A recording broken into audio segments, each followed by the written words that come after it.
Namaskar, very good afternoon. Dear learners, today I, Dr. Renu Tomar, welcome you on CEC live lectures. Today's topic which I have picked up as to discuss is understanding organizational behavior for improving school management. Friends, this is a very important topic from the perspective that currently the school, how they are being managed, they are to be improved, and we have to keep in mind that the school has maximum human resources.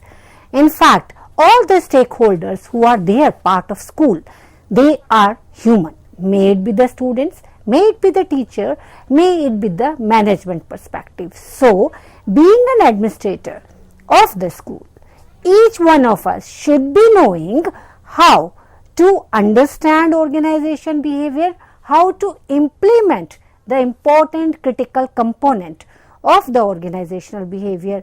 In fact, what I believe, and I go with most of the educational administrators as well as policy framers who believe that all the school administrators should be made to go for a training so that they can improve the school management. For that, it is very important that they should be knowing what organization behavior is. They should also be knowing that how to deal with other human component, keeping in view the principles of organization behavior, the research studies, whatever it has been given by the different research studies. So, those aspects should be given to all the administrators through training program or post service programs, so that they are better off in the management of the school. Because otherwise what is happening is, currently what is happening is that the people are understanding organization behavior as if it is something which is learned behavior by observing.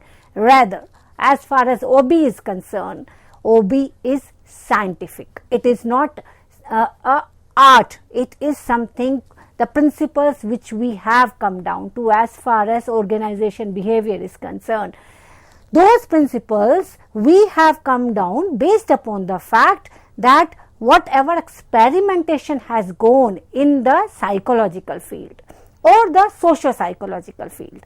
So, because human behavior is studied as a scientific element and it is studied within an organizational element. So, the principles have to be understood as scientific principles and they have to be implemented by different administrators accordingly. So, now let us try to understand what organization behavior is. Organization behavior is an academic discipline. There are two schools of people, one who feel that OB is a subject in itself, others who feel that it cannot be a discipline in itself because it comes out based upon the different component which have been given from the different subjects. Like clinical psychology has given certain concept, psychology has given certain concept. On that basis, we come out with the definitions of OB. OB also cover the management principles also. So, one thing which each one of us, all the administrators, all the academicians agree upon is that it is an academic discipline.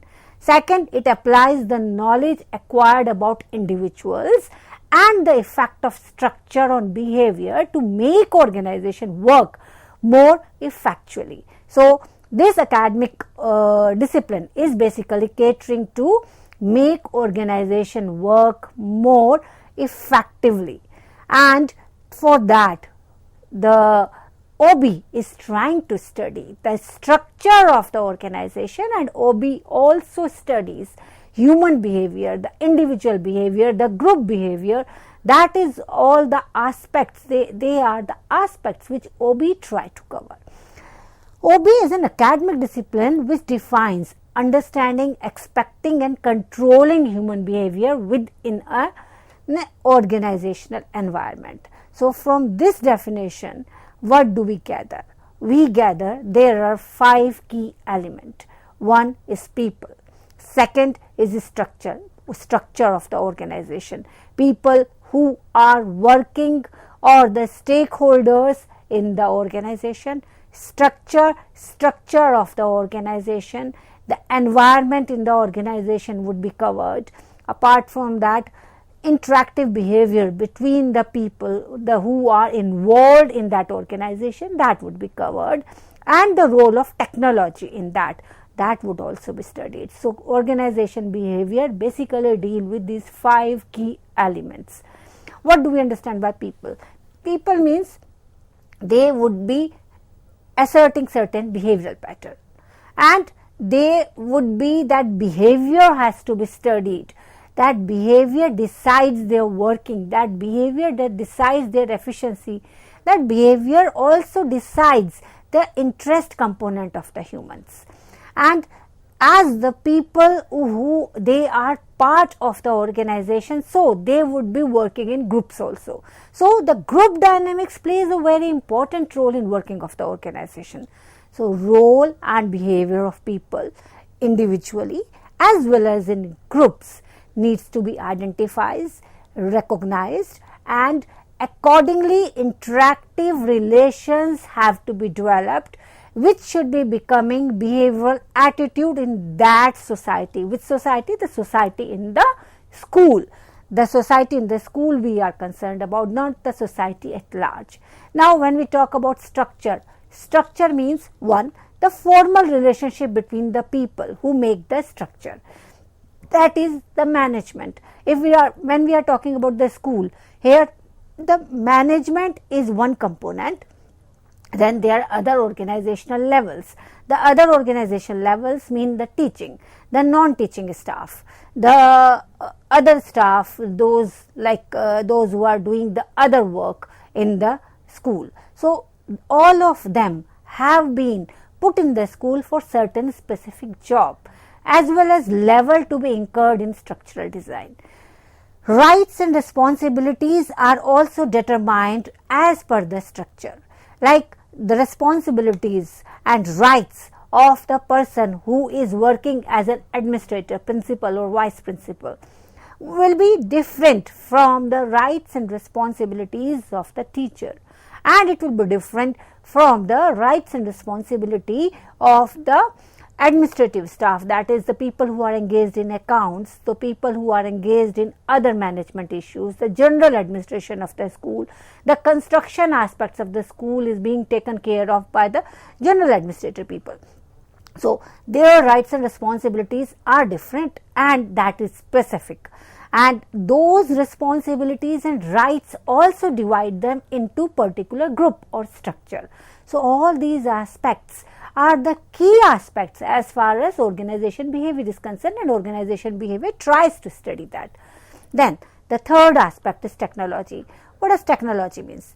Technology means the resources, the technological resources with which people work, and it affects the task that they perform.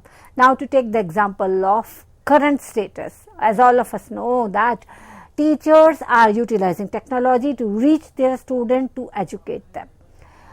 Now, the question is, are they able to utilize the technology appropriately? Is the teaching as effective as it was in an offline mode, that is in the classroom?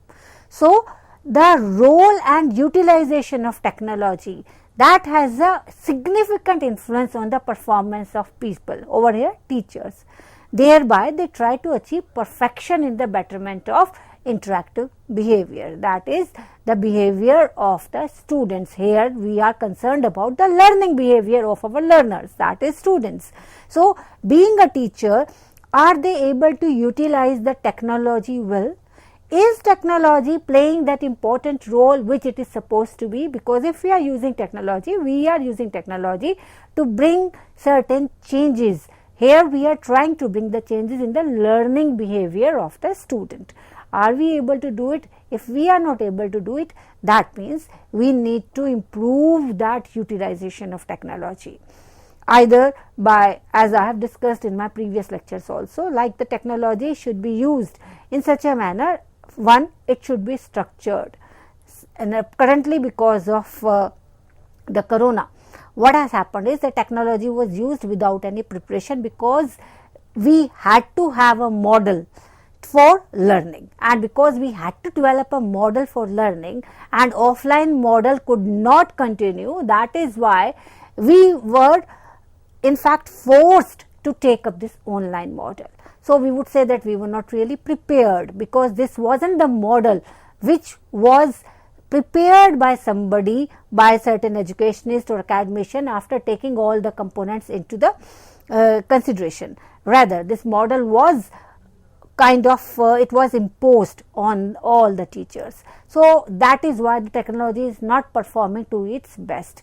So friends, from here on, from this example, all of you can understand that how technology is so important, how these resources are to be utilized to improve the performance. Now all of you can give it a thought that how this particular technology which we are using in the form of, like, we are using Zoom or we are using other gateways to reach our students, how that has to be improved, how our teaching has to be more effective and online oriented, so that the students get the maximum input as well as we get the maximum output from our students. So this is a question for all of you, and with the answers you can always get back to the CC.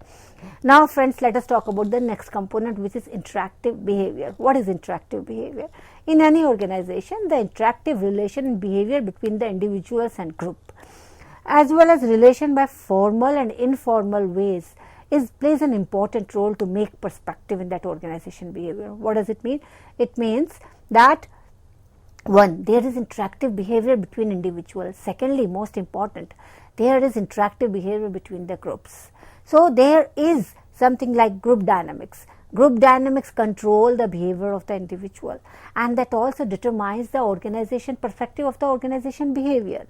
The mutual behavior among people has to be developed by identifying the roles, and those interactive roles also need to be modeled in that organization in such a manner that the output is improved. Because whenever we are talking about the organization, the fact is that we are concerned about the human component, but we are more concerned about our output, that is end result, which the human component are supposed to give.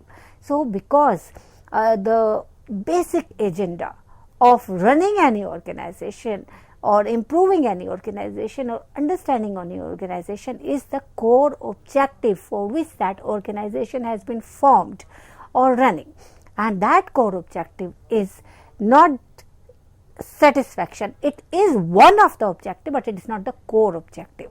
Core objective is to reach the best learning model, to produce students who are learned in the area in which they are interested, in which they can further go on, and thereby they can be happy, and from the career point of view also they can be successful individuals. So the core area of any school organization is to produce the citizens, the happy citizens of India, as well as they shouldn't be only responsible as a citizen, they should also be happy in their life. For that they have to be successful as far as earning of their bread and butter is concerned. So because this is the core area of this organization, that is school, so interactive behavior also needs to be modeled around that. Another important aspect or the key area of organization behavior is environment. What does environment means? Environment means two kinds. There is internal and external environment. External environment is decided by the structural design, the work performance, the mutual relationship, and the behavior pattern. And the internal environment is decided by what is going on in the head of the individual.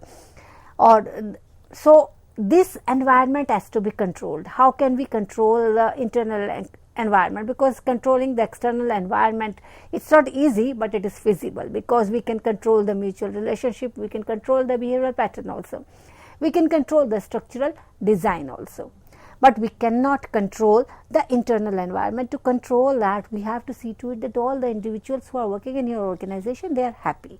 So that has to be looked at from that perspective. Now let us talk about the roles of organization behavior. They can be basically divided into OB plays the basic four roles. One is understanding human behavior. Second, controlling human behavior.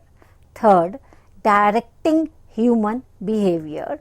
And fourth is organizational adaptation. So these are the roles with OB has taken up, and these are the roles I have covered while I was talking about the key areas also. Now friends, let us try to understand all these roles. To understand these roles, we have to answer certain questions. One, why people behave in a particular manner. Secondly, why one person is more effective than the other. Third, why one group is more effective than the other. Fourth, why one person is more effective in one organization as compared to the other organization. To understand these questions, we will have to understand the first. When the first question was why people behave in particular way. To understand that, first of all, we have to understand individual. Then we can understand the behavior. To understand people's behavior, we have to understand two aspects. One is the individual has to be understood. Secondly, we have to understand the sociological component in which the person is behaving. When we talk about sociological component, then we have to talk about values and norms. Values and norms in an organization are generally governed by the region or the state or the country in which that particular organization is functioning. So it is a fact that when we talk about values and norms, they would be different in the society which is there in India. Suppose even it will be different even from one state to another, like the values and norms which are prevalent, the sociological values and norms which are prevalent in southern part of India, may it be Tamil Nadu or Kerala, they may not be prevalent in the northern side, that is Uttar Pradesh or Haryana. In fact, values and norms will differ, slightly they will differ even from Uttar Pradesh to Haryana, and in fact it will differ even in the eastern Uttar Pradesh or western Uttar Pradesh. So values and norms, they are sociological. So when we talk about individual in an organization, they behave based on their personalities. Personalities are based upon personalities I have discussed in my previous lectures also, like I discussed the personalities in great detail. In that lecture, I defined the kind of personalities we have and how those personalities have to be utilized by different managers or the different organizations as to make them more effective, and what kind of personalities are important or we can say are relevant for which organization, that is also something of importance. So an administrator should be knowing that what are personalities, and they should be able to evaluate the personalities of the individuals who are part of the organization. Secondly, they should be understanding the perceptions of the individuals, because perceptions of the individual plays a very important role. Perception is different from what we see. Perception is decided by our conditioning. Perception is decided by our interest. Perception is also decided by our attitude. So perception, approaches and behavior, these are the most important aspect which decide how the individual will behave in that organization. Other important aspect is the motivation level of the individual, the values and norms in which that individual has been raised. Is that matching the values and norm of the organization? This is also of utter importance. Then, are we providing some learning model to the individual? Is individual able to learn something from the organization? This is also a very important aspect. Then, most important aspect, because this was one of the study when I have conducted it, that was on job satisfaction. Job satisfaction plays a very important role in effectiveness and efficiency as well as behavior of an individual in an organization. So job satisfaction has to be kept in mind. First of all, administrator should be able to understand what all these aspects are, because these aspects, job satisfaction, learning, motivation, behavior pattern, perception, personalities, they are all psychological concepts and they have been studied through scientific studies. From there on, certain concepts has come up, certain typology has come up. They have to be understood. Only then the principal or the administrator would be able to apply in his or her organization. So, they should be able to study how individuals learn, how they perform tasks, what their motivations are, and what is the psychology behind their actions. These are the keys to understanding how they will respond in the group setting. What are groups? Groups may be defined as the cluster of two or more individuals in the organization, and the behavior of that group is influenced by interpersonal relationship, communication networks, as well as roles. Studying group dynamics, able to study the conflict and cohesion. Leadership model should be clear, and how the communication works, the formal and informal communication work. All these are important for understanding organization behavior. Now let us talk about the structure of organization. What is structure of organization? One, it is based upon the relationship of the individuals and group within it. People have different roles, qualification, experiences and abilities. So, studying organizational culture, diversity, the cooperation and conflict which exist in the organization, the change, how it is to be incorporated or it has been incorporated in the organization. By change, what we mean is organizational change, and organizational change theories are to be taken from the social change theories. Now, the technology, how the technology has impacted the organization or it should be impacting the organization, and external influence, how it influences, draws. These are the aspects which are taken from anthropology, political science and sociology. Together, we shall be examining in this topic, all of us shall be examining people at work, both as individual and within the work groups, how they are impacted by the organization where they work. Before that, we need to understand three levels of organization behavior. We need to agree on the definition of organization behavior. Definition of organization behavior in education includes structure of the school, the process by which school gauges performance, and how an educational institutions respond to the change. Friends, at this note, I, Dr. Renu Tomar, is signing off with the promise to join you back again on the same topic, that is studying organization behavior in school as to improve its performance. So, be with me. Thanks for being with me. Take care and take care of yourself. Bye. Namaskar.